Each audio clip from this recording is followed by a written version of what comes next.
কি গো, কোথায় চললে আজ? আরে এই যে এখানে হঠাৎ এসেছিলাম, দেখলাম হঠাৎ করে একটা নতুন ক্যাফে ওপেন হয়েছে আমাদের কি বলে এই জায়গাটাকে? Switch gate. Switch gate. হ্যাঁ, সুইচ গেটের সামনেই একদম স্কাই ব্রিজ, দেখো ক্যাফেটাকে। তো এখানটাতে আজকে এসেছি, প্রচণ্ডভাবে রাশ এখানটাতে, জানি না ভিতরে কতটা জায়গা পাবো। তো চলো দেখি জায়গা পাই কিনা, প্রচণ্ড রাশ, বোধহয় নতুন নতুন ওপেন হয়েছে। তো চলো দেখা যাক। তো আমরা ভিতরে এখন ঢুকছি। ভিতরটা বেশ সুন্দরভাবে সাজিয়েছে, অ্যাম্বিয়েন্সটা খুব ভালো। আর সব থেকে ভালো কি জানো তো, প্রচণ্ডভাবে হাওয়া চলছে। মানে জায়গাটা চারিদিকটা একদম ফাঁকা ফাঁকা।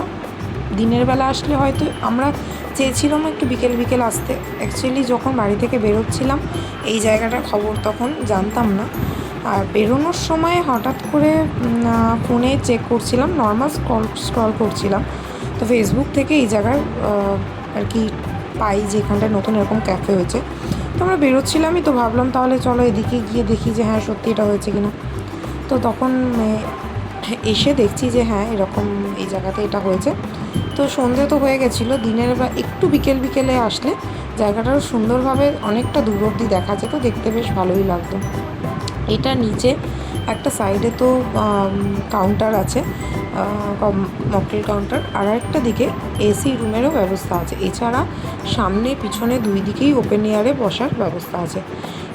এছাড়াও যে এসি রুমটা আছে বা ওইটার ওপরে এরকমভাবে যেখানটা আমরা দাঁড়িয়ে রয়েছি এখানেও একটা সিটিং অ্যারেঞ্জমেন্ট করা আছে। জায়গাটা বেশ সুন্দরভাবে সাজানো গাছপালা দিয়ে, আর প্রচণ্ড এয়ারি, অনেকটা স্পেসিয়াস। কিন্তু এত পরিমাণে ভিড়, মানে সেটা বলে বোঝানো যাচ্ছে না। কারণ হচ্ছে হয়তো নতুন ওপেন হয়েছে বলেও এরকম ভিড় হতে পারে, জানি না।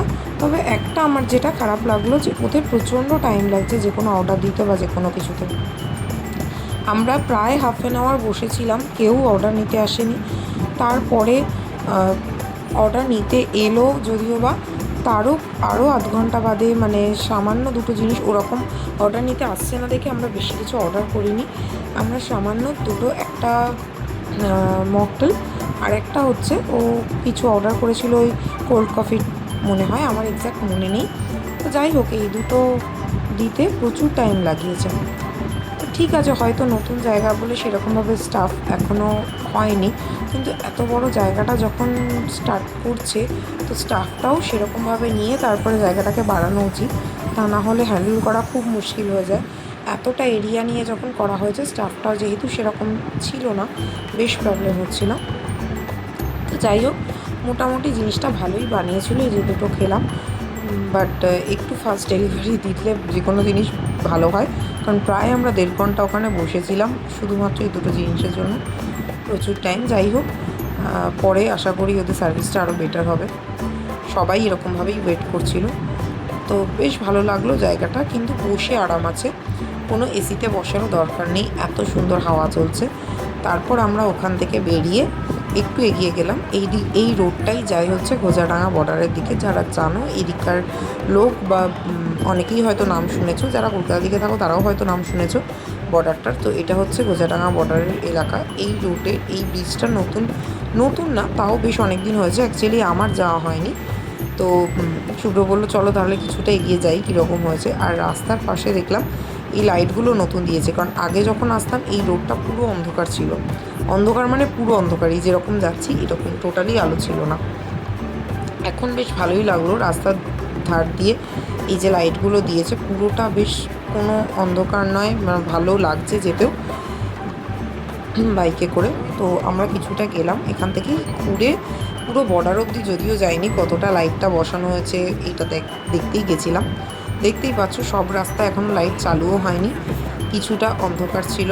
ঠিক আগে এরকম পুরো রোডটাই থাকতো, এখন বাকিটা আর কি চলছে, কিছু জায়গায় লাইট চলছে কিছু জায়গায় জ্বলছে না। তো যাই হোক, এরকমভাবে বেশ ভালো লাগলো জায়গা। এখন অনেক দিন বাদে আসলাম, নতুন আপগ্রেড হয়েছে। তো সন্ধ্যেটা এইভাবেই কাটালাম, এরপরে আমরা বাড়ি ফিরবো। তোমাদের কার কার ভালো লাগলো ভিডিওটা জানিও, আর কারা কারা বসিরহাটের মধ্যে থেকে এই ক্যাফেটায় গেছো সেটাও জানিও। যারা যারা যাওনি তারা একবার ভিজিট করতে পারো। আশা করি সার্ভিস ছাড়া আমাদের অন্য কোনো কিছু নিয়ে প্রবলেম নেই। যদি গিয়ে থাকো তাহলে তোমাদের ক্ষেত্রে এরকম হচ্ছে কিনা জানিও। বাই।